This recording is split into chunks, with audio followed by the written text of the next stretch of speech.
Hi friends, welcome to ఆహా taste రుచులు. ఈవేళ మనం చేసుకునే రెసిపీ గురుగాకు పుల్లకూర అండి. దీనికి కావలసిన పదార్థాలు చూద్దాం.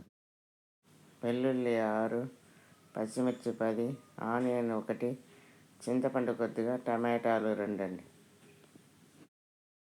ఇప్పుడు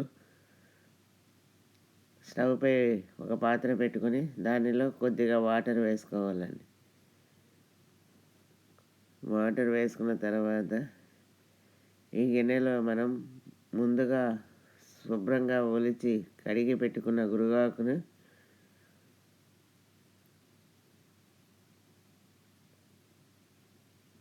ఈ గిన్నెలో వేసుకోవాలండి.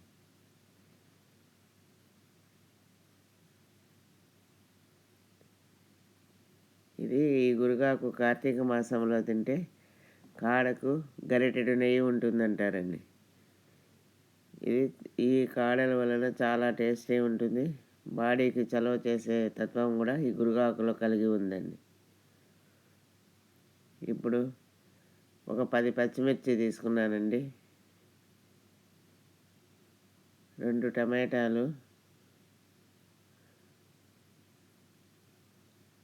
వెల్లుల్లి ఒక 10, ఆనియన్ 1,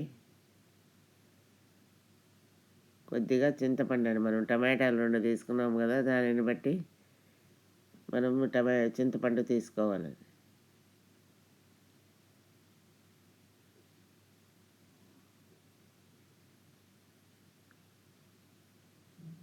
ఇప్పుడు రుచికి సరిపడా సాల్ట్ వేసుకోవాలి. ఇప్పుడు స్టవ్ వెలిగించుకొని బాగా ఉడకనివ్వాలండి. దీనిలోనే కొద్దిగా పసుపు కూడా వేసుకోవాలి.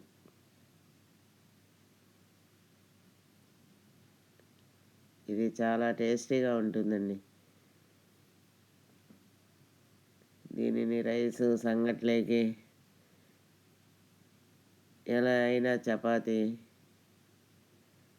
దేంట్లోకైనా తీసుకోవచ్చండి. ఇప్పుడు మూత పెట్టుకొని ఉడికించుకుందామండి. చూడండి, దీనిలోనే ఇప్పుడు మనం ఉప్పు, కారం, పులుపు అంతా వేసుకున్నాం కదా, ఇలా అంతా బాగా ఉడకనివ్వాలండి. ఆకు లేత కాడలు ఉన్నాయి కదా, అవి కూడా బాగా ఉడకాలండి. ఈ గురుగాకు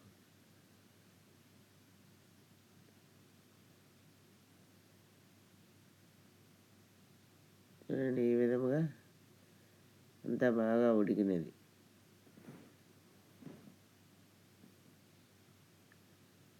ఈ విధముగా ఉడకాలి. మనం రెగ్యులర్గా చేసుకునే పప్పు కాకుండా ఈ విధముగా గురుగాకుతో పప్పు లేకుండా చేసుకుంటే చాలా టేస్ట్ ఉంటుందండి.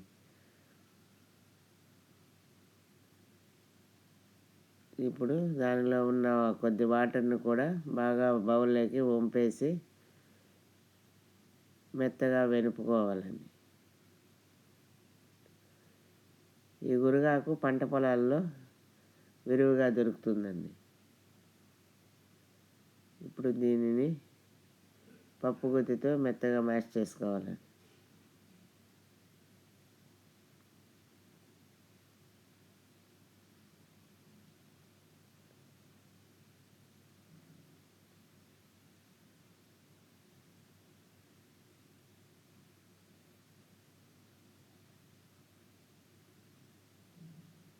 ఈ విధముగా అంతా పచ్చిమిర్చి, ఆనియన్, టమాటా, వెల్లుల్లి, ఆకు అంతా మెత్తగా అయ్యేలా వెనుపుకోవాలి. చూడండి, ఈ విధంగా మెత్తగా మ్యాష్ చేసుకోవాలండి. ఇవి లేత కాడలు అయినా కూడా ఉడికినాయి అనుకోండి, బాగా మెత్తగా మెదిగిపోతాయి.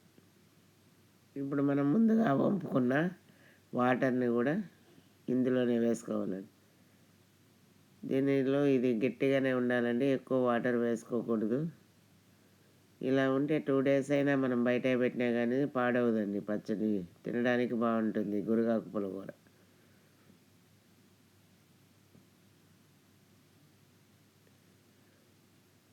ఇప్పుడు ఇలా అయిన దాంట్లో మనం ఇప్పుడు పోపు వేసుకోవాలండి.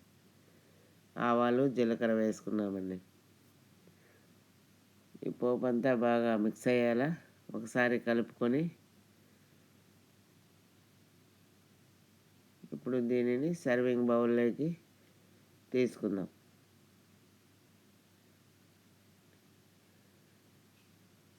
చూడండి, ఎంతో ఈజీగా ఎంతో టేస్టీగా ఉంటుంది.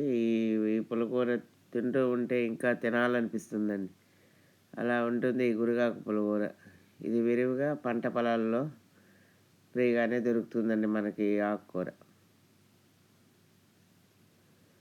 దీనిని ఈ విధంగా సర్వింగ్ బౌల్లోకి తీసుకున్నామండి. చూడండి, మీకు కానీ మా వీడియో నచ్చినట్టయితే లైక్ అండ్ షేర్ చేయండి. అలానే సబ్స్క్రైబ్ చేసి పక్కనే ఉన్న గంట సింబల్ క్లిక్ చేయండి. Thanks for watching my video.